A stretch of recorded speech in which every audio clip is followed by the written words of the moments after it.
a remontré que plus on sème tôt le couvert, eh bien plus on va gagner en développement du couvert et donc en piégeage de l'azote. Et donc l'intérêt environnemental, mais on verra aussi économique, c'est de semer le plus tôt possible le couvert. Cette machine, elle sert à semer le couvert en même temps que la moisson. La solution qu'on a testée depuis 2 ans, c'est d'ouvrir le sol. Sous la barre de coupe de 3,50 m, là on a 18 disques qui ouvrent, 18 goulottes qui donnent une graine. Et puis après, donc, il y a, par une roue plombeuse, on referme le sillon. Et l'intérêt, c'est qu'effectivement, il y a travail du sol que là où on met la graine. Donc on espère que ça va favoriser cette graine qu'on a implantée. Et le cahier des charges qu'on a donné au constructeur d'Abbé Rotiel, on lui a demandé donc un outil qui n'impacte pas le débit de chantier. Parce qu'on sait pertinemment que si l'utilisation de cet outil va impacter le chantier de récolte, c'est évident qu'on n'aura pas de développement de cette technique.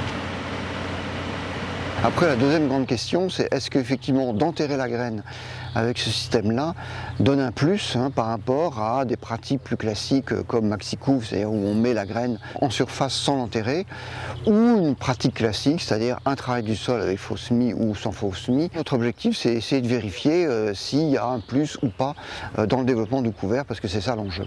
Avec ce semoir-là, aujourd'hui et à la moisson, on est plutôt sur de la petite graine, plutôt sur des mélanges facélie, on a du radis, on peut mettre du trèfle aussi, de la moutarde. Demain, pourquoi pas mettre de la graine plus grosse, en particulier de l'avoine diploïde. Notre objectif est de faire la même chose sur le maïs en silage, en mettant en même temps, avec travail du sol, de la facélie par exemple, ou du régras, si la machine a fait ses preuves avec la céréale. L'idée, c'est tout simplement une ETA, Cuma ou autre s'équipe. L'idéal, ce serait effectivement l'ensemble de ces machines et fasse la prestation de semer en même temps qu'elle fait la récolte. Donc le coût en termes de débit de chantier, ça ne va pas impacter. Donc le coût à prévoir, c'est bien sûr la semence, on est à 10-12 kg hectare. Et puis bien sûr l'amortissement de... Alors là c'est un prototype, donc qui coûte éventuellement un peu cher, mais en fait c'est des outils un peu classiques. Donc je pense que quand ça va être mis en série, ça ne sera pas si cher que ça.